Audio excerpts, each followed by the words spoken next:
August 8, 1969, unknown intruders broke into the fashionable Los Angeles home of movie director Roman Polanski and his pregnant wife, actress Sharon Tate.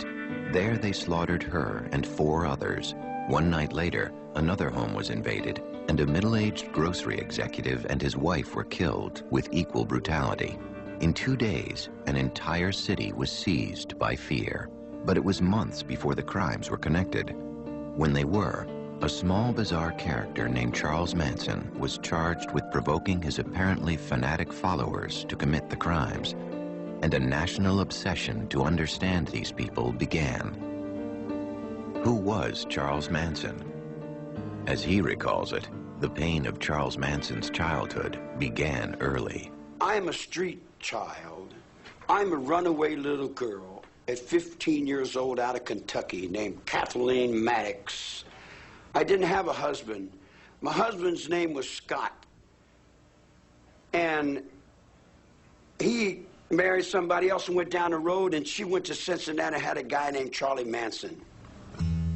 Charles Manson was born on November 12, 1934, in Cincinnati, Ohio, in Cincinnati General Hospital. His mother, Kathleen Maddox, was just 16 and unmarried when he was born. His father was a Colonel Scott who'd briefly known Kathleen. She was very, very motherly looking. She was as motherly looking as my mother was. My mother went to prison for 5 years for strong-arm robbery. Her brother had to deal a trick in off the street and put the yoke on him to get some money to eat. When I heard she was a prostitute, it just, I couldn't believe that either. And she went to prison, and I used to visit her in the prison visiting room. His mother's absence and rejection would make a life with her a dream of Charles Manson's throughout his childhood. Manson spent many of his early years in the small town of McMecken, West Virginia, with his deeply religious aunt and uncle, living by all appearances a not unhappy small-town life. The house was a big, older house, but it was beautiful. He had just about anything he wanted, I would say. His aunt and uncle and grandmother took him to church. He didn't like going. The only thing he really liked, was the singing. But Charles loved to sing. But some of Manson's outlook on the world came from another uncle, a mountain man. Out of the Kentucky mountains, when my uncle said, "We ain't surrendered. We're still rebels. And we'll be rebels until the end of time. Because I ain't accepting no Yankee school." He said, "Don't go to those schools, boy." So when I was 9 years old, I set the school on fire, and I went to reform school. Between 1942 and 1947, Manson spent periods of time with his mother and her assorted lovers around the Midwest. But then, unable to place him in a foster home, she allowed the court to place him in the Gibault School for Boys. After 10 months, he ran away to find her, but she would not take him back. This was a turning point for Charles Manson. The only thing my mother taught me was that everything she said was a lie. And I learned never to believe anyone about anything. He ran away from school again and began a life of petty crimes, including breaking into grocery stores and stealing a bicycle. In 1949, after time in a juvenile center, he was sent to Father Flanagan's famous Boys Town. According to a 1949 article in the Indianapolis News, a dead-end kid who has lived in an emotional blind alley is happy today. He's going to Boys Town. Manson ran away 4 days later. Now just 13, he stole cars, broke into stores, and committed his first armed robberies. He was then sent to the Indiana School for Boys, where he claims he was raped and repeatedly beaten. He ran away 18 times. Now, the punishments escalated after he stole cars, committed armed robbery, and held up gas stations. He went from the National Training School for Boys to Natural Bridge Camp to federal reformatories at Petersburg, Virginia, and Chillicothe, Ohio, where he was paroled in 1954. He was just 19 years old. Around this time in Los Angeles, one of Manson's future followers, Patricia Krenwinkel, was a little girl. Her comfortable childhood could not have been more different from Charles Manson's, but even her home was not without its sadness. During the time I was brought up, nothing was talked about. I mean, my parents' dissolution of their marriage, you don't talk about that. You don't talk about problems in the home. I never felt like I had a sense of who I really wanted to be or become. In 1949, Leslie Van Houten was born into a solid middle-class family in Altadena, California. From an early age, she wanted to help the world. Her parents, too, would divorce. I was always very creative girl, young girl, you know, artistic. But I never, for a while, I wanted to be a school teacher. Somewhere along the line, I got distracted and I lost motivation. Believe that I was desperately seeking someone that I could love and hold on to and call my own. That somehow my dad leaving had left a space there. In January 1955, back in McMecken, the 20-year-old Charles Manson married 17-year-old Rosalie Jean Willis. He held odd jobs, but continued to steal cars, driving them across state lines. 1944, I went to juvenile hall. I didn't get out till 1954. I got a little girl named Rose, stole some guns, went to Georgia, burglarized a store, got a straw hat full of dimes, and came to L.A. I turned 21 years old in the L.A. County Jail. I wasn't out but a hot second. I've been in jail all my life. It was one of the curious facts about Charles Manson. He would often manage to commit small-time crimes that nonetheless violated federal laws and would bring tough penalties. A suspended sentence turned into a 10-year term after he violated probation on a charge of forging a very small treasury check. I was struck by something initially, and that is that he had been sentenced to 10 years for attempting to cash a $43 treasury check, and he did 7.5 years. From 1951 to 1967, Charles Manson's rap sheet shows a range of crimes from mail theft to forgery to running prostitutes. It was at McNeil Island Penitentiary that Manson developed a skill at the guitar and an interest in music that would play an important part in later events. The man who taught him the steel guitar was an aging fellow prisoner, the renowned Depression-era gangster Alvin "Creepy" Karpis. More important, it was in prison with its rigid codes of behavior and its hierarchy that Manson developed his way of looking at the world. See, I never realized that people outside are much different than the people inside. People inside, if you lie, you get punched. You get misused. You don't lie to the lieutenant. Lieutenant don't lie to you. There's a certain amount of truth in prison, and being raised in prison, I was raised pretty much in the light of that truth. He did his own time. He pretty much refused to be programmed to go along with the expectations of the prison staff. He apparently spent a lot of time in his cell playing the guitar, writing music. He did attend a class, did very well in a power of positive thinking class, which I always thought was a part of his style. He was released from prison in 1967. It's been said that he asked not to be released. He'd now spent more than half of his 32 years inside, and prison was the only real home he'd ever known. What's more, Charles Manson had never known life with a real family. That would make a family of his own very appealing.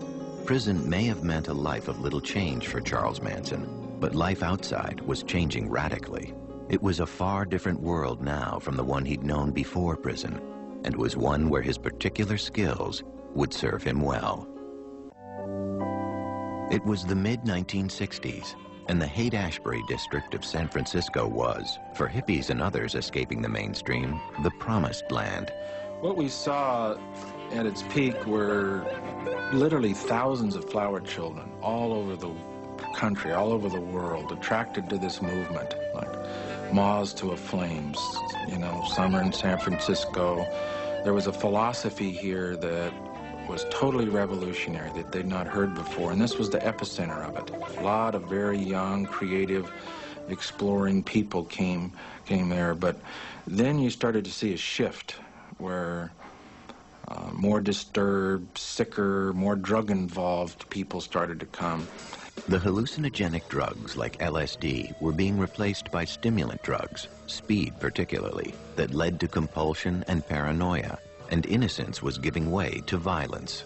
You may recall a song, the lyrics of which were, if you come to San Francisco, you better wear a flower in your hair. By 1967, if you came to San Francisco, you needed to wear a .45 in your belt. It had changed that fast. The kids were still coming from all over the United States with the same set of expectations, but the welcoming committee was very, very different. There was a brand of street theater that was hard to imagine. Here we are coming out to the beatnik area. All the stores out in this area been taken over by the beatniks, and we see them in all shapes and sizes. I think this one is a girl walking in front of us. She has a hair ribbon, but it's hard to tell. It was a scene where if you grew your hair and talked the talk, you fit in. This was the scene which Charles Manson entered on his release from prison in 1967. When he came out, he initially told me that there was nothing I could do, that that he could go back to prison. He was not afraid of it. He was not going to do parole if parole was going to be onerous. He was clearly an antisocial personality. He was superficial, he was glib, and he was very adaptable. And when I got out, all your children would come to me because they never had anybody to tell them the truth. He sized up people, I think, fairly quickly and fairly accurately. I think that's a skill you learn in prisons. He said, so your father just kicked you out of the house. And that started it. Lynette Squeaky Fromm joined up with Manson early on. It was easy to talk to him. And we talked on a number of levels. His mind intrigued me. Charlie was what he needed to be at any given time. Pat Krenwinkel was another early member of Manson's growing family. I met Charlie when I was living at the beach with my sister, and she came home and said to go down to a friend's house, which I did, and Charlie was there, and he was playing the guitar. And so I was introduced to him there. And that night, we slept together, and I felt really loved by him almost immediately, mostly because I think at that point I was really desperate for someone to care. When we made love, all I remember is just crying and crying to this man. I mean, it was like, because he said, oh, you're beautiful. I couldn't believe that. I just started crying. Manson's family grew to include men. One of them was the young, all-American Texan, Charles Tex Watson. Charlie used sex for, number one, when people would come and he wanted power over them, men, he would offer them whatever women he had. And he had certain women he always put out front, which he called his front street girls. They were the ones that he thought were the most beautiful, the ones that would be the most enticing. And that's what he would do. I mean, he was an excellent pimp. Charles Manson was not only attracting followers, he was also exercising more control over them. Whatever he believed, I would believe. And I would say, and I would spout off. I began to get increasingly uncomfortable with the amount of control and the way in which he used them. And you could see his sense of power and control growing. But in Northern California, at least, the family was monitored by outsiders. I saw him on a weekly basis. He would bring the girls into the office. It was a big occasion.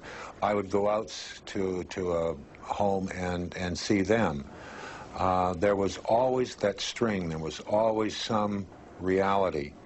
The family left San Francisco in the summer of 1967 and began an odyssey up and down the California coast.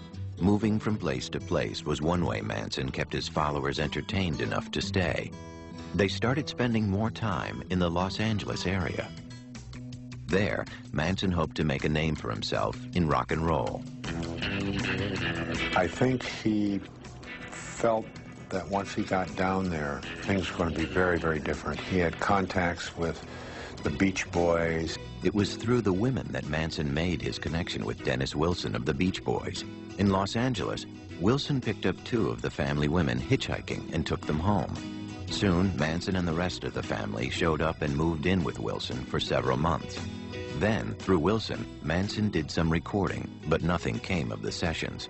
Manson was always bitter that his music would remain unheard. They came to the ranch, lady. I didn't go to them, they came to me. You're stealing my music every day. You're writing my songs, you're playing my game.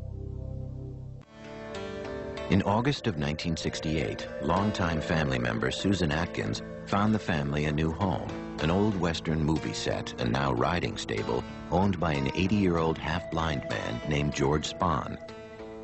Leslie Van Houten joined the family in the summer of 1968. You know, all very fun in the beginning, innocent. At first, the family reveled in the crumbling movie set and the beautiful countryside around it. They play-acted roles they might have taken in old movies. It was like summer camp, and Charles Manson was head counselor. It was a great place, actually.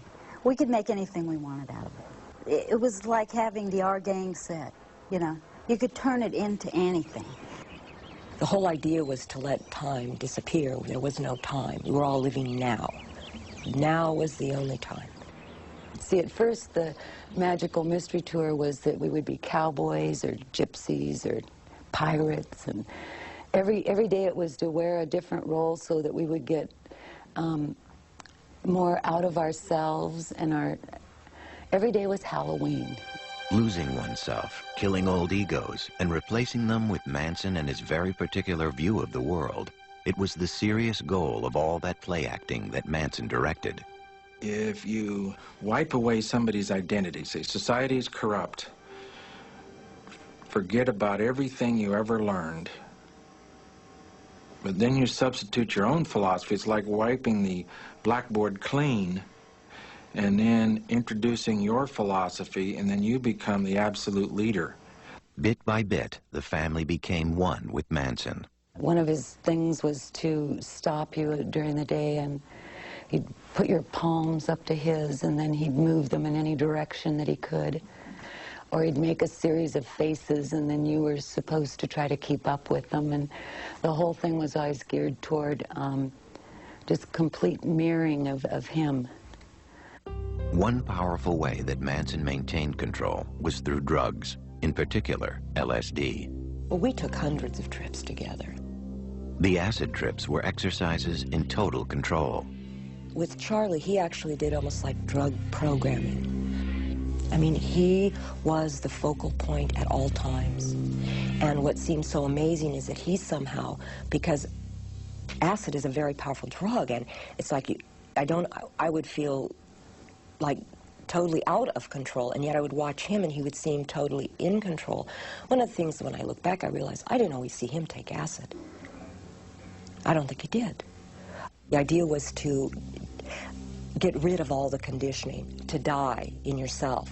So he would hold you up and say something to you. Say, see, I can see your mother on you. It's still the conditioning. You know, you haven't gotten rid of it. You're not dead yet.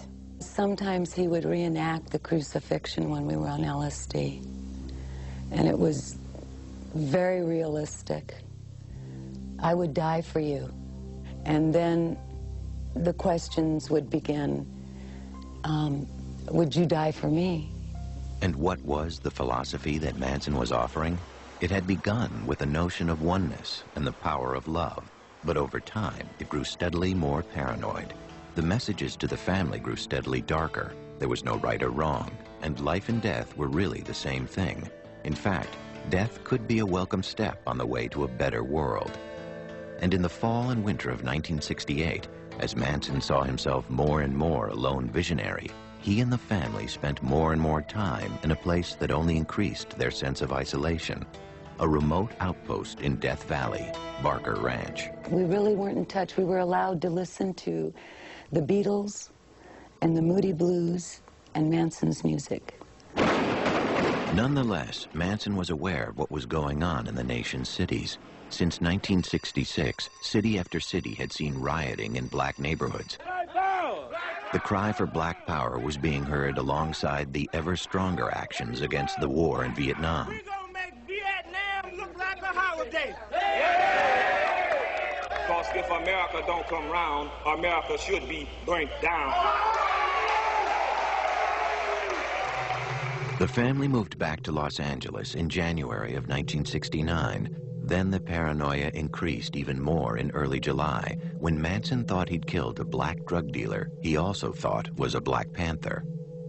Now convinced that the full fury of the Panthers was soon to descend on the family, bitter about his failure to record his music, and most importantly, certain that a giant race war was impending, Charles Manson spent July and early August tense, paranoid, and angry. On the night of August 9, 1969, at a house on Cielo Drive in Los Angeles, actress Sharon Tate, wife of movie director Roman Polanski and 8 months pregnant, was at home with her friends, the hairstylist Jay Sebring, coffee heiress Abigail Folger, and Roman's friend Wojtek Frykowski. A young man named Stephen Parent was also on the site, visiting the home's caretaker. That night's murders began with some preparations at Spawn Ranch. I was with the children. We were in a trailer. I was with someone else, and we were in a trailer. And Charlie came and woke me up. And he said, "Get up. I want you to go somewhere." He said, "Get in the car." And I was in the car with Tex and Linda Kasabian and Susan Atkins. And he said, "Do everything that Tex says." And we were off. Tex Watson went onto the property first. When he came upon Stephen Parent in his car, he shot him 4 times. We heard gunshots. He came back and told us to come with him. And we followed. Trying to get into the house, he eventually, I think he went through a window or something, returned to a front door and allowed the rest of us to enter. There was a man that he was dealing with, and I think that was Jay Sebring, I believe. He had him on the floor or something, and he was going to tie him up. And he asked Susan to check the back rooms. And what began to happen is a scuffle started taking place between Tex and the man and Jay Sebring, and he shot him. And everyone else at that point obviously was getting really frightened and scared. And what eventually took place is that there was an attempt to tie everyone up. And when there was an attempt to tie everyone up, eventually Abigail Folger started to get herself undone, and she took off. I ran after her with an upraised knife, and we went out through a back door out onto the lawn. And I started stabbing her. I ran her down, and I began to stab her. I remember her saying, "I'm already dead." It was Tex Watson who delivered most of the fatal blows at the house that night. We were so locked in, it's just okay, this must be this, and you just become more in more like a robot, somehow this must bring it. The scene left behind was grotesque. There was blood everywhere. A rope tied twice around Sharon Tate's neck was looped over a beam and tied around Jay Sebring's neck. Abigail Folger and Wojtek Frykowski lay on the front lawn. Stephen Parent lay dead in his car. And on the front door in Sharon Tate's blood was the word pig. Besides being shot and bludgeoned, the victims had been stabbed a total of 102 times. When I got back to the ranch, we got out of the car, Charlie came up and asked everybody how it went. But that was the first time I looked at him and I said, "Charlie, they were so young." And he just said, "Go with Tex." The next night, another attack. This time it was at the home of grocery company executive Lino LaBianca and his wife Rosemary in a very different section of Los Angeles. Manson knew the house because he'd attended a party at a neighboring home in the past. Along this second night would be Leslie Van Houten, anxious to prove her loyalty to Manson. I knew that people would die. I knew that there would be killing. Manson, Van Houten, Krenwinkel, Watson, Atkins, and Linda Kasabian drove around for a while before they stopped at the LaBianca house. Manson went inside, tied up the LaBiancas, and then left. Pat had a knife, and I tried to hold Mrs. LaBianca down, and I couldn't do it. And Pat went to stab her, and she couldn't do it. Leslie was still trying to hold her because she was struggling, and I went and got Tex. And Tex went into the bedroom, and I stood in the hallway, and I looked into an empty room in the den, and I just stayed there, and I didn't move. And I have no sound memory of Mrs. LaBianca dying. All I remember is staring into that room. And then Tex turned me around and handed me the knife, and he said, "Do something." Because Manson had told him to make sure that all of us got our hands dirty. And I stabbed Mrs. LaBianca in the lower back about 16 times. The scene at the LaBiancas was no less macabre than that at the Tate house. A carving fork protruded from Lino LaBianca's stomach and a knife from his throat. And the word war was carved in his flesh. Mrs. LaBianca was in the bedroom, her head covered by a pillowcase, with a lamp cord tied around her neck. On the walls, written in their blood, were the words, "Death to pigs," and "Rise." And on the refrigerator door, the words, "Helter Skelter." I said, if you're gonna do something, leave something witchy. Just like I would tell you, if you're gonna do something, do it well. And leave something witchy. Leave a sign to let the world know that you were there. Have a good day. The two victims had been stabbed a total of 67 times. Meanwhile, the news of the first night's murders had hit L.A. like an earthquake. There was a terrible fear, a terrible trepidation on the part of the Hollywood community that this killing, this ritualistic killing, had something to do with celebrityism. And so a lot of the high-profile Hollywood stars, apparently Sinatra left town. Tony Bennett was living at the Beverly Hills Hotel in one of the bungalows. He moved inside to be safe. Steve McQueen supposedly drove around with a gun in the front seat of the car now, all reacting to the Sharon Tate killings. It was amazing. Everyone's got a piece of the story. Everywhere you went, there was somebody say, "Did you know that they found that thing?" And, you know. It seemed everyone wanted a gun. 200 guns were sold by one Beverly Hills store in 2 days. It took 2 weeks to get a locksmith. Police were interviewing many celebrities, and some became more careful about their habits. One local in the film business said toilets are flushing all over Beverly Hills. The entire Los Angeles sewer system is stoned. Now the rumors start to fly. The first rumor that hit, as far as the crimes were concerned, was that it was drug-related. It was a drug hit. And on top of that, it was Roman Polanski's wife.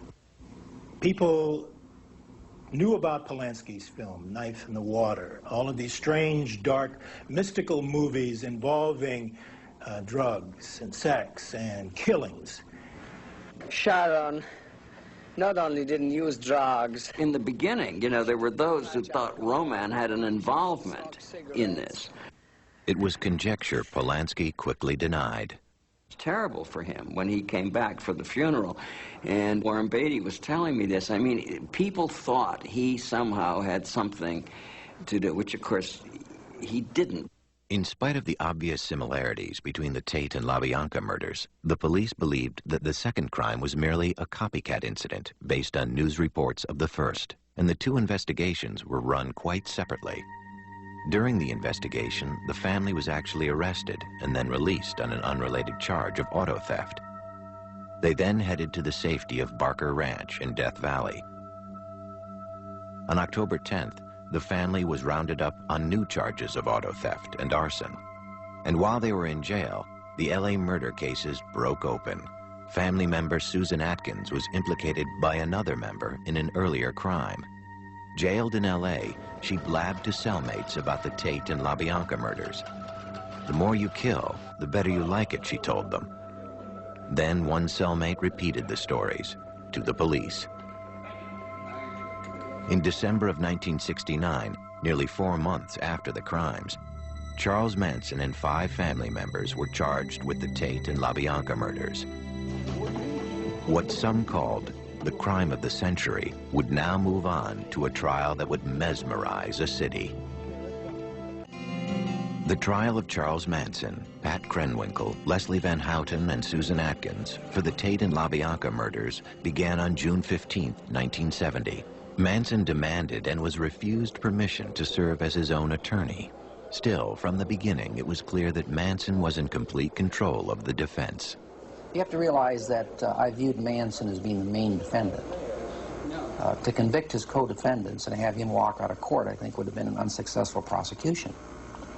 The problem was that Manson was not at the murder scene. He did not physically participate in these murders, so I had to bring him in by way of circumstantial evidence, and also by the law of conspiracy. At the heart of the prosecution effort was the bizarre story of Helter Skelter, the stranger-than-fiction doomsday scenario that Charles Manson had woven from his earlier certainty of a coming race war.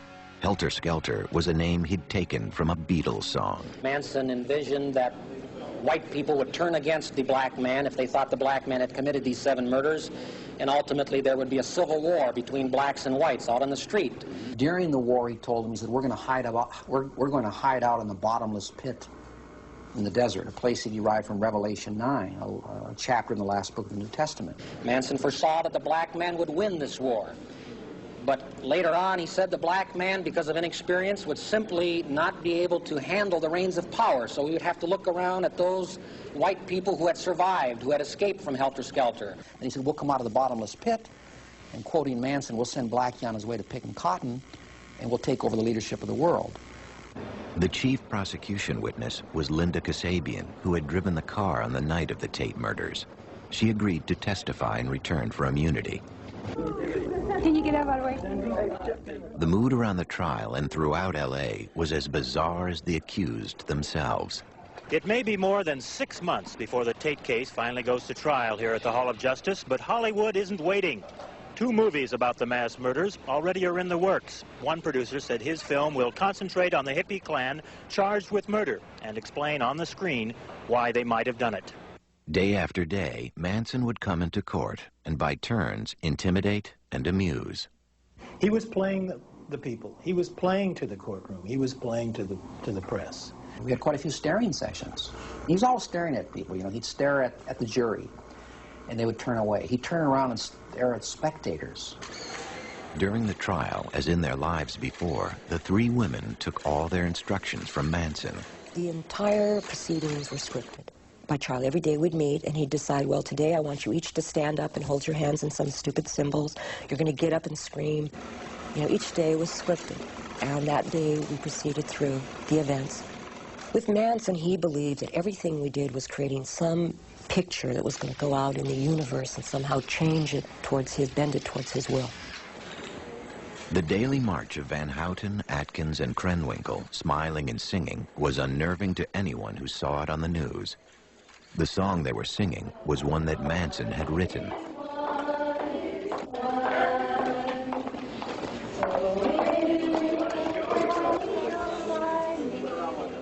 After disrupting the proceedings a number of times, the rest of the family was banned from the courtroom, so they moved to the hallways and kept a vigil outside. At first, the mood was almost festive.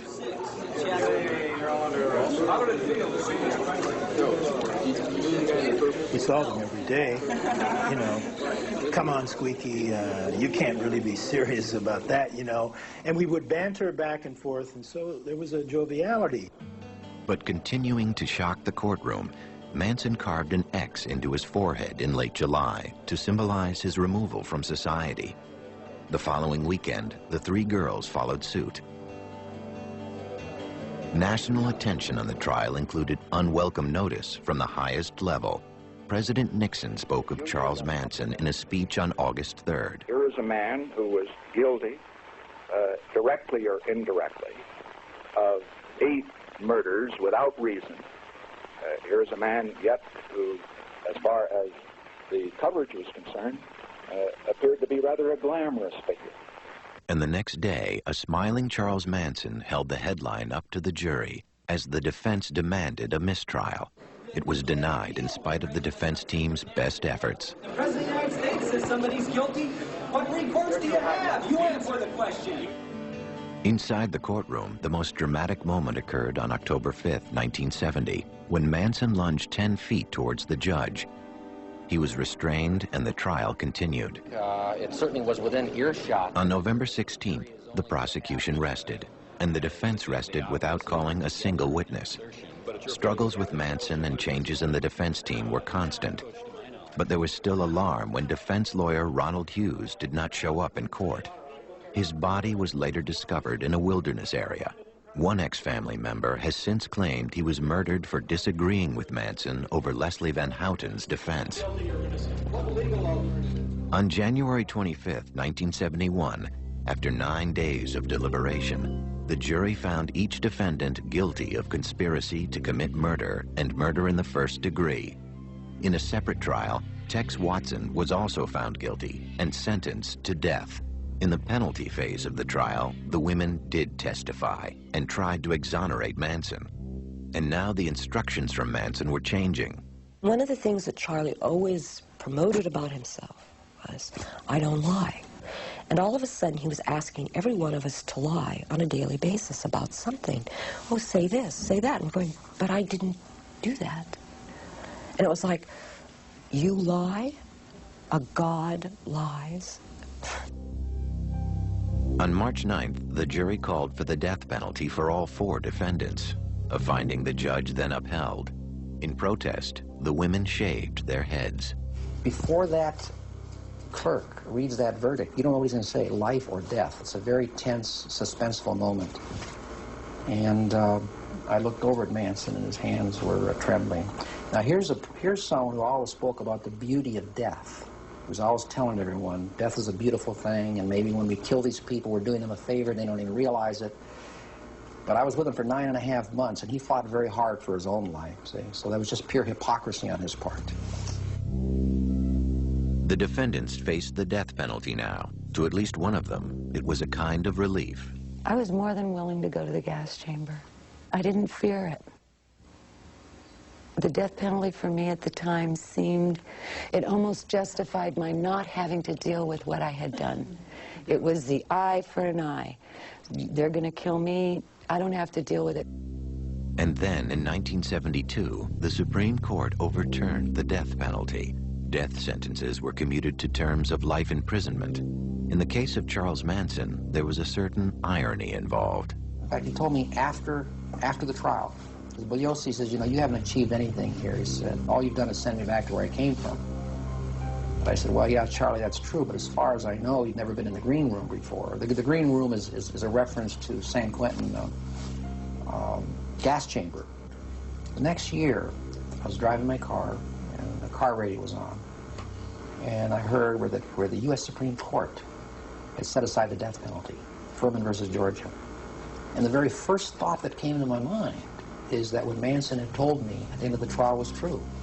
That all we did is send him back to where he came from, and he doesn't mind prison life. So in a sense, and I hate to say this, in a sense, Manson is beating the rap.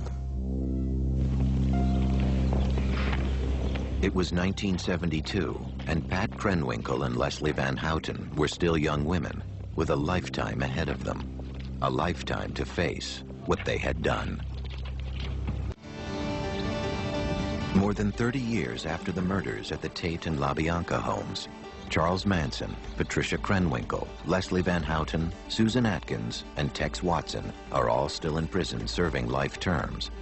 All have been reviewed for parole numerous times, but it's always been denied. You can have the rest of it and put me back in my cell. This is all I really want to do. Charles Manson has not even attended all of his I don't hearings. think there's a decision among you, is there? Now Charles Manson is moving into his 70s, and Tex Watson and the women are in their 50s. To listen to Manson, Pat Krenwinkel, and Leslie Van Houten today is to hear very different memories of those events well over a quarter century ago. If anything, the older I get, the harder it is. Mrs. LaBianca was younger than I am now. I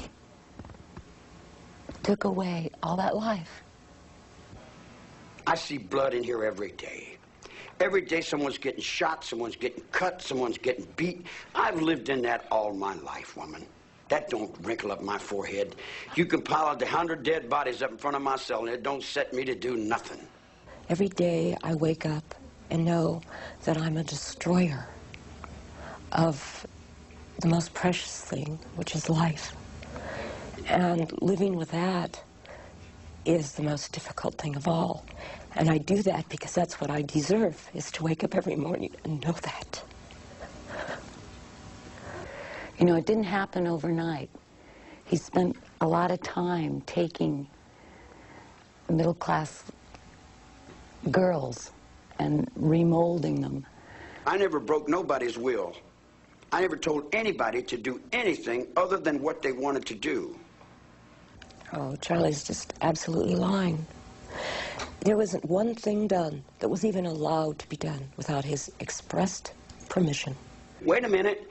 I said, you do what's best for you. You do what you feel is right.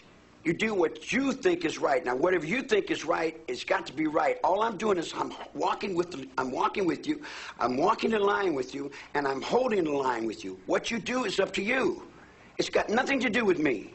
You know, I take offense to the fact that 25 years later, Manson doesn't own up to his share in this. I take offense to that. I take